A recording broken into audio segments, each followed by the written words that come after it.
محترمہ بینظیر بھٹو شہید بلا شبہ پاکستان کا روشن چہرہ تھی اور شہادت کے بعد بھی پاکستان اور دنیا میں ان کا نام زندہ ہے۔ بینظیر بھٹو کی شہادت سے پاکستان ایک عالمی مرتبے کی رہنما سے محروم ہو گیا۔ یوں سب سے بڑا نقصان پاکستان کا ہوا اور سب سے زیادہ فائدہ پاکستان کے دشمنوں کا۔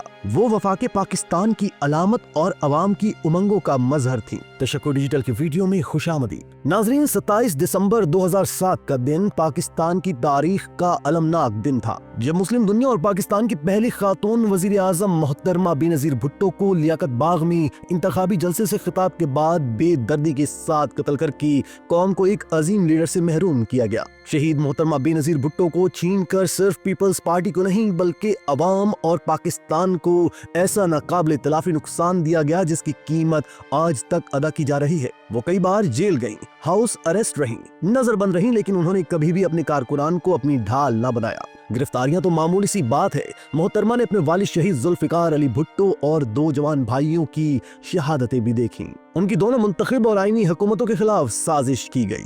انہوں نے کبھی بھی اپنے کارکنان کو یہ نہیں کہا کہ ملک کو جلا دو، اداروں کو جلا دو۔ دنیا نے تسلیم کیا کہ شہید بی بی کا صرف نام ہی نہیں، ان کے کارنامے بھی بے نظیر اور ہمیشہ یاد رکھنے والے تھے۔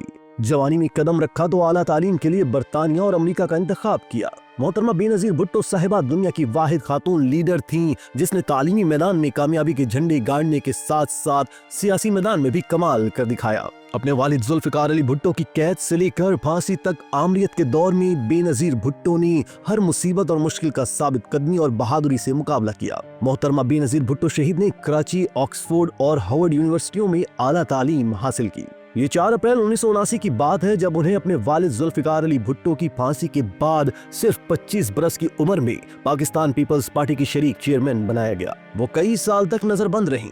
یہی نہیں، انہیں جبری طور پر ملک چھوڑنے پر بھی مجبور کیا گیا۔ کیا ظلم نہیں ڈھائے گئے، مگر دور جلا وطنی میں بھی انہوں نے اپنی پارٹی کی قیادت کی اور والد کے نقش قدم پر چلتی رہیں۔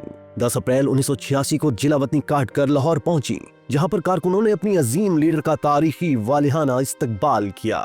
18 دسمبر 1987 کو آصف علی زرداری سے محترمہ کی شادی ہوئی، جس کے بعد 16 نومبر 1988 کو جب عام انتخابات منعقد ہوئے تو یہ وہ دن تھا جب پاکستان پیپلز پارٹی اس ملک کی سب سے زیادہ اکثریت حاصل کرنے والی پارٹی بن چکی تھی، جس کے نتیجے میں وہ 1988 کو پاکستان اور عالم اسلام کی پہلی خاتون وزیر اعظم منتخب ہوئی۔ تاہم ان کی حکومت زیادہ عرصے تک قائم نہ رہ سکی اور 20 ماہ بعد ہی ان کی حکومت کا تختہ الٹ دیا گیا۔ دوستو، 6 اگست 1990 کو صدر غلام اسحاق خان نے بدعنوانی کا جھوٹا الزام عائد کر کے انہیں وزارت عظمیٰ سے برطرف کر دیا۔ 1990 سے 1993 تک وہ قائد حزب اختلاف کا فریضہ انجام دیتی رہیں اور 1993 میں منعقد ہونے والے عام انتخابات کے نتیجے میں وہ ایک مرتبہ پھر وزیر اعظم منتخب ہوئی۔ اپنے والد ذوالفقار علی بھٹو کے بعد وہ دوسری شخصیت تھی جو دوسری مرتبہ وزارت عظمیٰ کے عہدے پر فائز ہوئی تھی۔ 5 نومبر 1996 کو انہی کی پارٹی سے تعلق رکھنے والے صدر پاکستان سردار فاروق احمد لغاری نے ان کی حکومت کو سازشیوں کے ساتھ مل کر برطرف کر دیا۔